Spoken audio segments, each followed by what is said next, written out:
আসসালামু আলাইকুম। অনুসন্ধানী বাংলা টিভির পক্ষ থেকে সবাইকে স্বাগতম। আপনাদের সাথে আছি আমি মোহাম্মদ শুভ।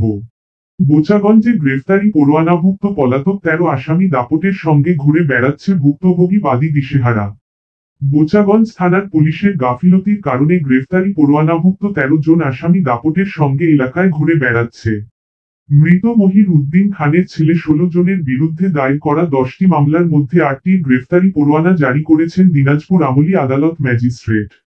পলাতক আসামিদের মধ্যে রয়েছে মোহাম্মদ রুবেল খান ৩৩, মোহাম্মদ সোহেল খান ৩১, মোছা হিভা বেগম ২৮, স্বামী রুবেল খান, মোছা লাবণী বেগম ২৫, স্বামী সোহেল খান, মোছা সুখজান বেগম ৪৫, স্বামী মফিজুল ইসলাম।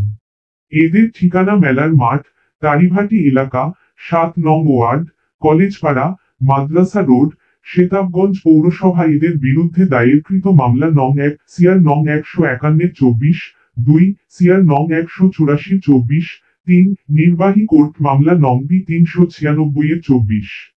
অন্যান্য পলাতক আসামিদের মধ্যে রয়েছেন অন্যতম আসামি মোছা হাসা আক্তার ২৬, পিতা লাইসুর রহমান, মোছা লিপি আক্তার ৪৫, স্বামী লাইসুর রহমান, মোছা রাশিদা আক্তার ২৮, স্বামী দেলোয়ার হোসেন, মোহাম্মদ নয়ন মিয়া ২৩, পিতা লাইছুর রহমান, মোহাম্মদ দেলোয়ার হোসেন ৩৭, শ্বশুর লাইছুর রহমান এবং মোহাম্মদ লাইছুর রহমান পিতা মৃত মুফির উদ্দিন।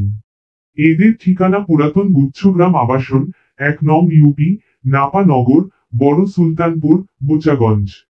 এদের বিরুদ্ধে দায়েরকৃত মামলা নং ১ বোচাগঞ্জ থানার মামলা নং ৪-২৩ দিনাজপুর কোর্ট বিচার ফাইল নং ১২৯-২৩, ২ সিআর নং ৯০১-২৪, ৩ সিআর নং ২৫৪-২৪, ৪ সিআর নং ২৪৩-২৪, ৫ নির্বাহী কোর্ট মামলা নং ইমার ১-২৫, ৬ সিআর মামলা নং ১৪৭-২৫ এবং মহরি সালামের ভাড়াটিয়া মোহাম্মদ রাসেল ২২, পিতা আহমজিদ, মোছা হালো আরজিনা বেগম ১৯, পিতা মোহাম্মদ আলম স্টেশন পাড়া, শেতাবগঞ্জ পৌরসভা দিনাজপুর।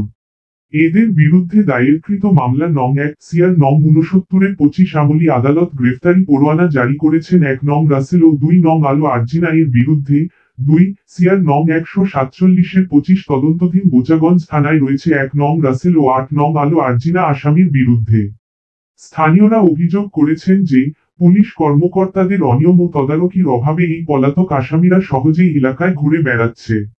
ভুক্তভোগীরা বলছেন আসামিরা বড় অঙ্কের ঘুষ দিয়ে পুলিশদের সামনে দাপটের সঙ্গে ঘুরে বেড়াচ্ছে, তাই ধরা পড়ছে না। এ কারণে সাধারণ মানুষ আইনের প্রতি বিশ্বাস হারাচ্ছে। দক্ষিণ পশ্চিম দিনাজপুরের সচেতন মহল এবং স্থানীয় জনগণ পুলিশ প্রশাসনের ঊর্ধ্বতন কর্তৃপক্ষের কাছে তদন্তের মাধ্যমে পরিস্থিতি নিরপেক্ষভাবে খতিয়ে দেখার জন্য দাবি জানিয়েছে।